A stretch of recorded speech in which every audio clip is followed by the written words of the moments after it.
Ramy was constipated. Why didn't you call me? I would have sent you fiber lies.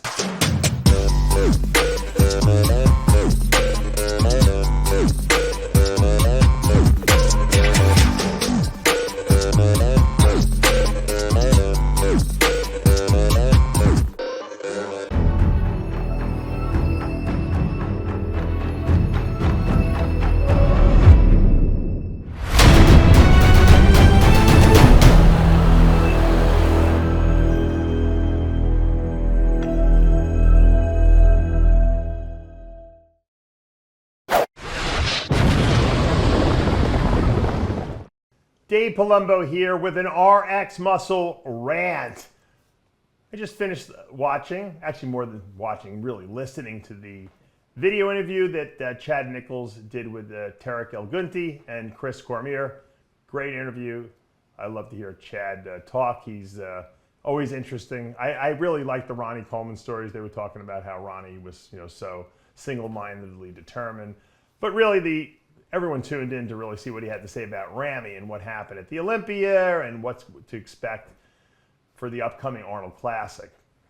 It was interesting that Ramy, that Chad said that Ramy was constipated the last week prior to the Olympia. So what ended up happening was he hadn't went to the bathroom since Monday before the show. And so we now start fighting this. And so we keep thinking like, okay, everything's going to go. And we're taking things to make sure that he can go to the bathroom. And we're banking on the fact that he's going to go to the bathroom. And he doesn't end up going to the bathroom until 2 hours before prejudging, which ended up becoming a disaster for us because on Thursday night, we now are in a situation that what do we do? Now we still have to dry him out. We're at this point backing off of food because we don't want to run into a situation where everything is backed up in his stomach and we're starting to be able to tell a little bit of bloating through the stomach. So now I have to start backing off of food a little bit. We still got to figure out how to get rid of water because at this point we're not doing anything because we think it's going to amplify the situation with, not being able to go to the bathroom. So we were taking enough stuff that we thought he would for sure go to the bathroom by Friday morning. We pull some of the water, and again, we pull a little bit of water Thursday night, thinking like, listen, we're going to be okay. And then all of a sudden we roll into the fact where he hasn't went to the bathroom. And now we're in a even worse situation because now what do? We can't really put more food in him because he's already bloated. And so we're backing way off of the food on Friday, making sure that his stomach isn't distended. He's having trouble controlling everything. And it's just a disaster going into that could be a big problem, and it's we laugh at it because it sounds funny, but it's for a competitor that is a very, very stressful thing to go through. If you cannot poop and your stomach starts backing up and then you start retaining fluid because of it, it is a nightmare, a scenario. And I experienced a lot of that early in my career until I discovered fiber, and that was one of the impetuses for me to actually develop the fiberlyzed product. It was really for myself. And I'm surprised that Ramy isn't using a very high potency fiber. And if Ramy's watching this, Ramy, I'll send you all the fiber you want. Just hit me up. I'll send you a nice case of fiberlyzed. But as we get older too, our colons get weaker. And if we're pushing a lot of food, which I'm sure Ramy is because he's so big, you got to move that food through your intestinal tract, and that could definitely absolutely mess up his midsection. Having said that, I thought there were other issues that he had. Now, Chad did say something interesting about the stem cells.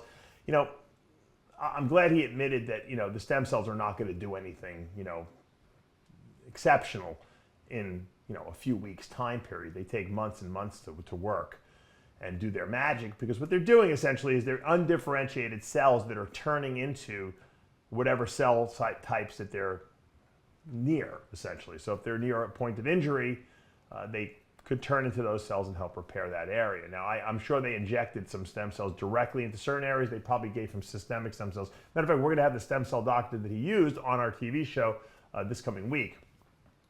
Having said that, though, Chad said the divots in his quads were corrected. I'd be hesitant to say that it was from the stem cells. Maybe it was from deep tissue massage, and maybe he might have had some scar tissue in there that was kind of causing the muscle to kind of pucker in. Sounds more likely. I don't think the stem cells did anything systemically to him at this point, but they're probably working. The problem is with injuries, when you do stem cells, you're really not supposed to work out that area and break it down more. You're supposed to kind of give it rest. So, Ramy going into contest prep might not have been the smartest thing, unless he's planning on after the show going back for more, which I'm sure he probably is. So, I don't expect miracles from the stem cells he got. It's interesting, though, that, Chris Cormier brought up the fact that Ramy wasn't posing right, and Chad pretty much said that Dennis and Ramy had changed the way he presented himself in the past because they thought they would hide some weaknesses, and maybe he overarched his back too much back, and sometimes that can scrunch up the muscles there and not make them look good. It can create wrinkles. I always like to, kind of straighten up. I think it stretches out the muscles better and it opens Ramy up more. So that's definitely an issue. I always said I don't think that the loss of the lower lats is quite as bad as people think. He never really had great lower lats. I just think he hasn't been lean enough. Now, the one thing that kind of got me a little nervous is when Chad said he's 310 pounds, and pretty lean. That's a little scary because I think he's too heavy. That's a very heavy weight for Ramy. I can't imagine that he added any muscle to his body. So, aside from the fact that maybe Chad is going to pull 20 pounds of water out of him, I don't think 310 on stage weight or even 300 stage weight is going to be a competitive stage weight that's going to have Ramy show off conditioning enough to win a show, or of the Arnold caliber at least. So we'll have to see. Chad was very careful to choose his words and really didn't make any specific predictions. He didn't say Ramy's going to win the Arnold. He said that we're gearing towards the Olympia, and almost as if the Arnold is kind of like just a stepping stone, maybe to kind of clear Ramy's head a little bit, maybe to have him trust in the process that Chad is instituting for this prep to see it works. And there's nothing wrong with doing a warm-up show. It just seems like it's very early in the year, and that Ramy might have been better served to wait and let those stem cells do their thing, and then get ready for the Olympia. But hey, I'm not his coach.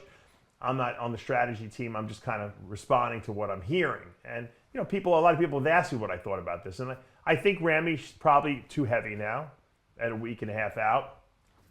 I think he needs to be crazy, shrink-wrapped, shredded. I don't think Ramy will ever look small on stage. You can't fill out a person unless they're shredded to the bone first, because if you fill out a person that's not shredded to the bone, it tends to blur a lot of their definition. When you're crazy shredded and you have no body fat on you, you can heavily carb someone usually and not screw them up. It's really hard to mess someone up who's in the best shape of their life. You'd have to really, really overfeed them. And I don't think Chad's going to make that mistake twice with Ramy. I think he realizes Ramy maybe he's a little older, maybe his metabolism is a little slower now. He doesn't need quite as much food. And obviously, as a matter of fact, if anything, too much food is obviously causing him distress in his colon and small intestine, and maybe he's not being able to process all that food as well. I'd love to see what his fasting blood sugars are. I hope, that's something that you got to take into account too. I don't know if Chad's checking those, but if Ramy's running higher blood sugars, maybe he's not absorbing his food as well either, and that's another consideration to take into account. I think if he brings the conditioning that he's capable of and that we saw in 2020, I think that he could win the show. It doesn't sound like he's there, and it didn't sound like Chad was that confident that they were there yet. He sounds more confident about the upcoming Olympia in November than he did about this show. Regardless, Chad's very, very entertaining to listen to because, he's got an explanation for everything. And that's good because you want a coach that's going to be able to figure out what went wrong and fix it. There's nothing wrong. Look, sometimes things just don't go as planned. And if they don't, you got to go back to the drawing board, figure out what went wrong, and then fix it. The question is there enough time to fix what was wrong with Ramy? Well, they fix his posing and they bring him in leaner, okay? And somehow that little divot in his both quads, which Chad said is fixed, is not there anymore. That could be good enough for Ramy to win the show because he's bigger than everyone in the lineup. We know that. But he's going to be going up against some really tough guys. And so that's where the unknown factor arises. Also, where is Ramy's head? When Tarek asked Chad what he thought about this comeback after losing the Olympia, is this similar to when Ronnie Coleman lost the show of strength the GNC Show of Strength after the 2002 Olympia, 2002 Olympia, and then came back in 03 and demolished everyone. And Chad said, well, Ramy doesn't have Ronnie's, work ethic essentially and mindset. And so, which is probably, there's probably not many people on the entire planet that do it. And Chad was being very honest there. But that's also kind of, there's a telltale sign there that I don't think Ramy is going to make the improvements that Ronnie made after his loss here. And that's the interpretation that I was given when I kind of listened to it. Because I first listened to a couple people's review of Chad's interview, and then I was driving all the way over to Boca Raton anyway, and I saw my good friend Dan Solomon over there. And I think, well, I have a lot of time to kill. I might as well listen to the whole interview. And they did a great job, interviewing Chad. It was very entertaining. I think Cormier asked some great questions as well. But I didn't get the sense that it's slam dunk Ramy's destroying this lineup here. I got a sense that he's going to be better than he was at the Olympia, and we don't know if that's going to be enough, and we will have to find out. And that's really the way Chad left off, which is good because that didn't put any pressure on him, took the pressure off Ramy, and whatever shows up, if he's really, really good, that's gonna be a bonus plan, I guess. And so I'm interested to see what Ramy looks like. I'm glad he's getting back on stage. I'm glad that his mind is back in it. Chad said that he feels the best that he's ever felt about his physique and about bodybuilding in general. He got that desire to really want to compete again. And, sometimes when they take away something from you, you realize how badly you really want it. And maybe he's going to work his butt off for the next, 8, 10 months, whatever it is, until that Olympia time after this Arnold. And maybe we're going to see the best Ramy ever. And if that's the case, then maybe it was good that he lost. Sometimes good things come from losses. So will Ramy use it as a positive and make himself better? Is he capable of it? I hope so. I like him. And Ramy, if you want some Fiberlize, contact me. I'll be more than happy to send it out to you. Dave Palumbo with an RX Muscle rant.